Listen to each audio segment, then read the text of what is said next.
강프로입니다. 자, 한미반도체 보겠습니다. 자, 한미반도체가 10% 떨어집니다. 뭐 한화에서 하이닉스 쪽으로 TC 본딩 장비죠. 지금 한미반도체가 독점하고 있는 이 부분을 하이닉스에서 테스트하고 있습니다. 자, 그러면서 독점적인 지위를 가지고 있던 한미반도체에 대한 좀 그런 부분이 좀 희석되고 있는 그런 부분이 지금 반영되고 있는 과정이라고 보시면 됩니다. 자, 근데 제가 계속해서 말씀드려요. 정배열 구간에서 급락이 나오는 상황은 없다. 추세 이탈하는 그런 상황은 없습니다. 여기서 정배열 구간을 전환시키는 과정이 필요하고, 이 정배열 구간에서 떨어지는 상황이 있잖아요. 그 떨어지는 상황에서는 우리가 확인하고 매수할 수 있는 타점을 기다려야 됩니다. 그리고 요 내용에 대해서 어떤 내용이 나왔는지 그 내용부터 한번 볼게요. 한화, 하이닉스의 TC 본딩 장비 공급, 한미반도체 13% 급락, 그쵸? 이렇게 나왔는데, 자, 내용 보시면 한미반도체의 주가가 장중 13% 급락했다. 이 회사가 주도하던 한미반도체죠. 열 압착 TC 본더 시장에 한화 정밀기계가 경쟁자로 등장을 했다는 내용입니다. 그쵸?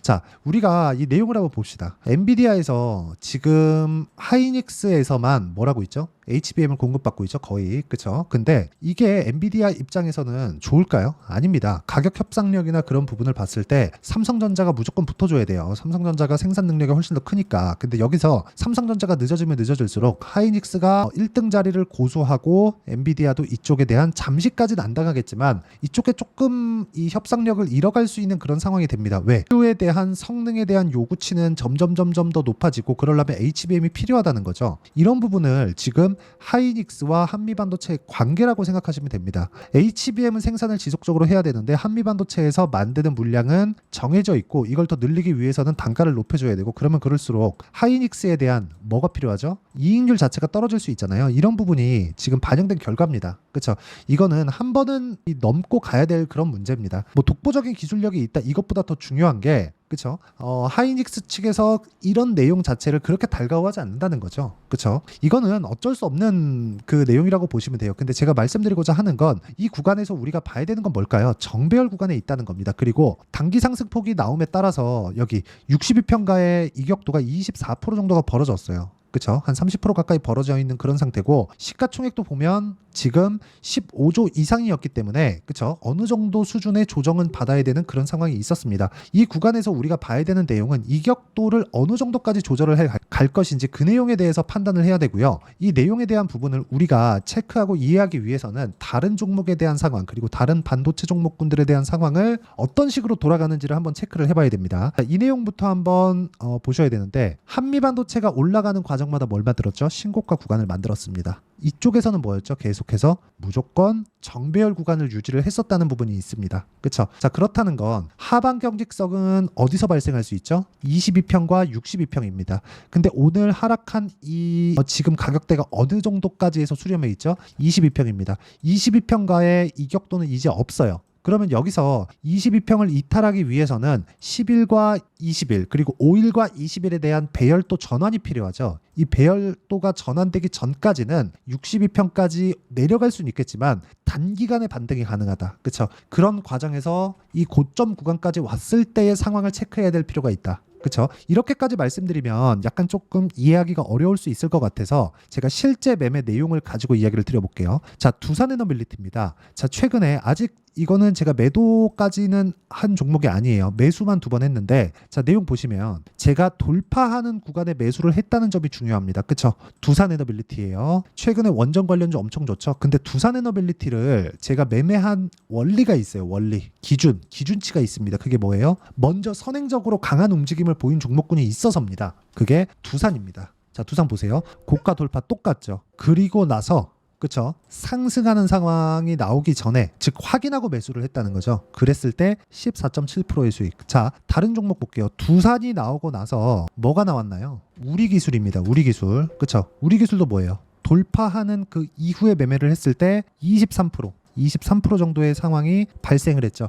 이런 부분을 지속적으로 공략할 수 있어야 돼요. 이런 부분이 완성이 되잖아요. 그러면 자, 자람 테크놀로지처럼 이런 정도의 상황을 만들어갈 수 있습니다. 3거래일 동안 75%. 한미반도체 같은 경우도 마찬가지라는 거죠. 한미반도체를 토대로 움직이고 있는 종목군들이 있어요. 예를 들어서 DI 보세요. DI 보세요. 어때요? 26%, 22%, 그쵸? 그리고 YC 오늘 매도했는데, 자, 내용 보세요.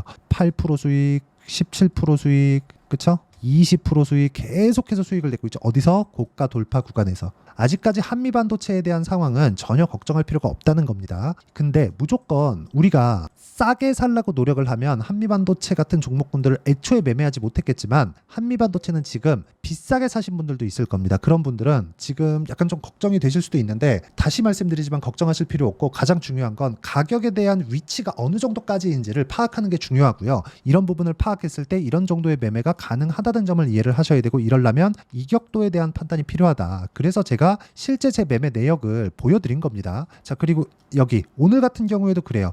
아까 전에 YC 보여드렸죠. 오늘 매수하고 오늘 매도했습니다. 그리고 FST 같은 경우에도 보세요. FST. 자, 내용 보시면 돌파하는 구간의 매매를 꾸준하게 이어왔고 오늘도 매수를 다시 잡았습니다. 여기 뭐 수익도 보고 손절도 하고 다시 수익도 보는 과정이 있었지만 오늘 내가 판 것보다 수익을 본 가격대보다 더 올라왔는데도 불구하고 오늘 물량을 추가적으로 잡았다는 점, 이 부분이 중요합니다. 그리고 이 내용에 대한 부분은요, 제가 소통방에서 누구나 다 할 수 있게 같이 공부해가는 상황을 만들어 갑니다. 이거는 그냥 공부에 대한 자료라고 생각하시면 되고 입장해서 배우세요. 무조건 한미반도체를 포함해서 여기 소통방에서 관련돼 있는 고가 돌파 종목군에 대한 해부를 제가 하나씩 해드리도록 하겠습니다. 자, 내용 간단합니다. 소통방은 무료로 진행하기 때문에 구독과 좋아요만 눌러주시고 상단에 있는 전화번호로 구독 또는 소통이라고 문자 보내주시면 제가 여기 소통방 입장 링크를 순차적으로 공유를 해드리고요. 소통방은 아까 전에 말씀드렸죠? 신고가 그리고 돌파 종목군들 위주로만 제가 이야기를 드리고 이쪽에만 집중적으로 팝니다. 자, 그러면 제가 왜 이런 종목군들을 파는지 실제 제 매매 결과, 그 결과를 토대로 볼 수 있다는 거예요.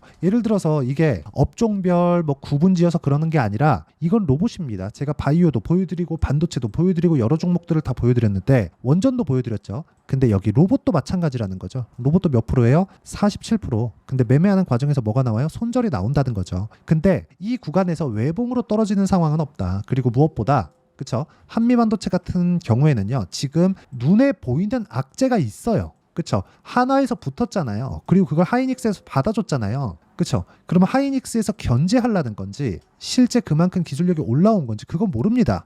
그쵸? 그건 하이닉스만 알 수 있는 거예요. 그런데 하이닉스가 여기 한미반도체에서만 장비를 공급받는 한미반도체만 할 수 있대. 그럼 한미반도체에 대한 이익률을 높여줘야 되잖아요. 이런 게 달가워하지 않는다는 거죠. 그래서 이런 내용은 한 번은 거쳐가야 된다. 한미반도체에서 직접 HBM을 만드는 건 아니기 때문에 그렇습니다. 그렇죠. 이 단계는 어쩔 수 없이 거쳐가야 되는 과정에서 나오는 악재였었고 그게 조금 더 빨리 나왔다고 생각하시면 됩니다. 그런데 지금은 그렇죠. 전혀 매도 구간이 아니고요. 왜 그런지는 아까 전에 말씀드렸죠. 소통방에서 이야기를 드린 내용 그리고 실제 제 매매 내역을 통해서 이야기를 다 드렸습니다. 와서 배우시면 되고요. 상단에 있는 전화번호로 구독 또는 소통이라고 문자 보내주시면 제가 여기 소통방 입장 링크를 순차적으로 공유를 해드리도록 하겠습니다. 자, 그러면 제가 한미반도체를 포함해서 왜 돌파 종목을 하는지 그리고 이렇게 계속해서 이야기를 드리잖아요. 뭐 태성이나 그런 종목들 봐도 마찬가지입니다. 자, 내용 보세요. 오늘도 5% 상승해요. 오늘 시장이 좋다고 보시는 분들이 있을 것 같은데 개별주들은 그렇게 좋은 편이 아닙니다. 원래 강했었던 종목군들 그리고 삼성전자는 약했었기 때문에 반등이 나왔고 SK그룹주 지금 그 지배구조 이슈가 해결되면서 약간 조금 수급이 그쪽으로 많이 돌고 있죠. 그리고 현대차 기아차들 계속해서 강했었던 종목군들 말고는 지금 그렇게 썩 좋은 시장에 나오지 않고 있어요. 이 구간에 우리가 판단해야 되는 건 한미반도체 이격이 좁혀져 있다. 이 구간에서 반등 구간에 우리가 어느 정도까지 매수하는 구간도 있을 수 있고 보유하는 구간도 있을 수 있지만 우리가 어떻게 판단을 해야 되는지 기준을 세우는 게 중요한 겁니다. 그 기준에 대한 내용은 소통방에서 제가 다 공유를 합니다. 왜? 이게 지금 이야기를 드릴 수도 있지만 실시간 내용이 필요하기 때문에 그렇고요.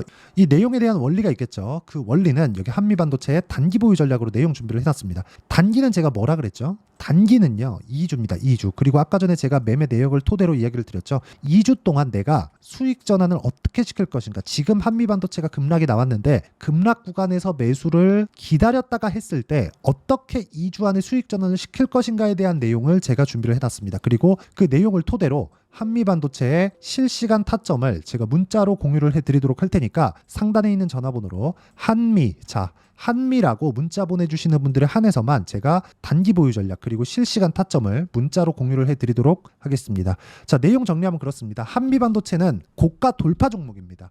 거기서 악재가 하나 나왔어요. 근데 그게 하이닉스에서 원하던 거였습니다. 거쳐가야 됐었다는 거죠. 그 거쳐가는 과정에서 한미반도체의 주가는 흔들릴 수 있지만 그 기준치, 즉 이격을 좁혀야 되는 상황이기도 했다. 기술적인 내용과 그리고 뭐 실적이나 뭐 밸류에이션이나 뭐 그런 기본적인 내용들 있죠. 그 기본적인 내용은 하나로 맞춰진다는 게 이런 내용 때문에 그렇습니다. 어차피 이격을 조절해야 되는 과정에서 그쵸? 이격을 빠르게 좁힐 수 있는 그런 상황이 나왔고 여기서 바로 매수하기보다는 우리가 가격에 대한 이해를 하면서 매수를 이어가자. 왜? 시장 규모는 올해 2.5배 이상 커지니까 그게 엔비디아 로드맵상에 나와 있습니다. 이건 어쩔 수 없이 가야 되는 길이에요. 그렇죠? 자, 그러면 그 과정을 어떻게 우리가 판단하고 봐야 되는지를 제가 다 이해를 시켜드리도록 할 테니까 영상 끝까지 시청하시고요. 모든 분들이 성공 투자하셨으면 참 좋겠습니다. 자, 24년도가 돼서도 시장은 여전히 어렵습니다. 자, 근데 시장은 항상 어려울 거예요. 앞으로도 계속해서 어려워질 겁니다. 자, 근데 제가 매월 대시세 종목을 구독자분들에게 공개를 합니다. 자, 내용을 보면 12월 달에 실제 공개를 했었던 강프로의 대시세 종목에 대한 내용인데 대기업을 상대로 안정적인 매출 구조를 가지고 있고요. 그리고 현재 주요 거래처는 삼성전자, 인텔, 하이닉스, TSMC, 해외에 반도체 관련된 기업이라는 걸 알 수 있죠. 그만큼 1월 달에 제가 보고 있었던 종목은 반도체 관련주라는 걸 알 수 있습니다. 공개를 해드리면 이 내용입니다. 여기 어보브 반도체, 그쵸? 실제 제가 거래한 내용을 공개를 한 거고요. 수익에 대한 크기를 보면 공략한 시점, 제가 가격대를 함께 공개를 해드렸는데 공략한 시점부터 21%의 수익 마감이 된 것을 확인해 볼 수가 있습니다. 자, 근데 지금도 마찬가지입니다. 지금은 어떤 이슈가 있을까요? 2월 달에 발표한다는 기업 밸류업 프로그램이 있죠. 근데 그걸로 인해서 지금 2월 달에 발표한다고 이야기가 나온 상황이고요. 무엇보다 우리가 생각해야 될 내용은 한 가지입니다. 어떤 이슈나 그리고 어떤 뭐 상승할 수 있는 내용으로 인해서 주가가 올라가는 것은 맞죠. 하지만 가격이 먼저 반영한다는 걸 반드시 알고 있어야 되고 그런 내용에 대한 파악이 되었을 때 그쵸? 여기 어보브 반도체처럼 21% 그쵸? 대략 3에서 4일 동안 20% 이상의 수익을 먹을 수 있고요. 그리고 여기 HLB 같은 종목처럼 대략 일주일이 채 되지 않는 기간 동안 30%의 수익을 낼 수 있습니다. 자, 그러면 답은 나왔어요. 재료에 대한 부분보다 중요한 게 가격이다. 자, 근데 지금 시장에 쏠려 있는 게 뭐죠? 2월 달에 발표하는 기업 밸류업 프로그램에 대한 내용이죠. 자, 그러면 우리가 이쪽에다가 지금 집중을 해야 될까요? 그 내용을 한번 보겠습니다. 기아차의 차트를 보면요. 1월 24일 날 정부단에서 입김을 불어넣은 이후에 시세가 강하게 발생한 것처럼 보이지만 애초에 12월 달부터 신고가를 달성했다는 걸 확인할 수 있습니다. 자, 그러면 우리가 스케줄을 따져봤을 때 우리가 어디를 봐야 될까요? 4월 달 총선을 봐야 됩니다. 드디어 때가 온 거죠. 4월 달 총선이 끝나면 그 뒤엔 뭐가 있죠?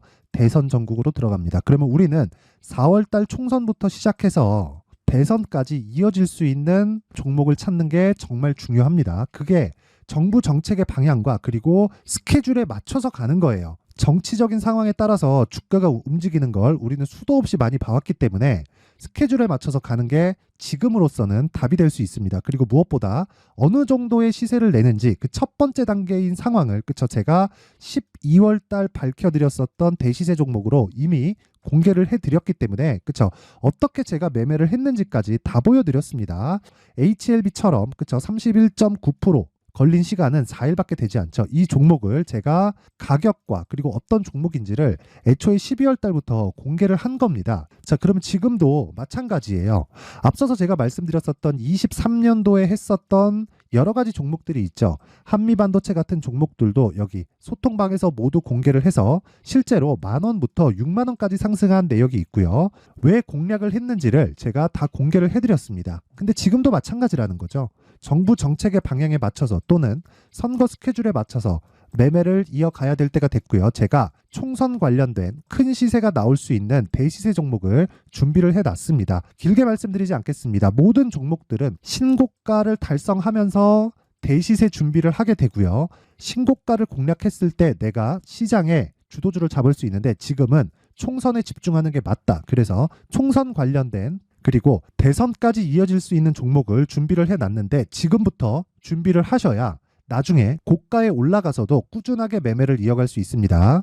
자꾸 막 손절하고 매매하는 과정에서 너무 어렵다 하시는 분들은요, 이 종목 딱 받아가서 큰 수익 내셨으면 좋겠고요. 이 종목은 상단에 있는 전화번호로 대시세라고 문자를 보내주시는 분들에 한해서만 제가 총선 그리고 대선까지 이어질 수 있는 종목을 공개해 드리도록 할 테니까 상단에 있는 전화번호로 대시세라고 문자를 보내주시고요. 그리고 구독과 좋아요 꼭 좀 부탁드리겠습니다.